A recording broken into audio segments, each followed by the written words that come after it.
സിയ ഇങ്ങോട്ട് വാ, ഇങ്ങോട്ട് വാ, വാ വാ. ഇങ്ങനത്തെ ഒക്കെ കണ്ടാൽ ആദ്യം എന്നോട് പറയണ്ടേ? ഞാൻ കണ്ടില്ല ബ്രോ. പൊരിച്ചാലോ?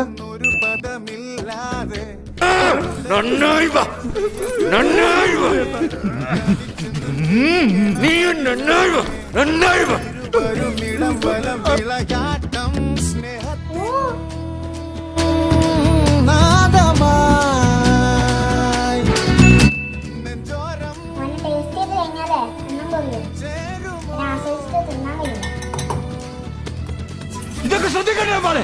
ശ്രദ്ധിക്കുന്നുണ്ടോ? ചെമ്പൻകാളെ രണ്ടാളും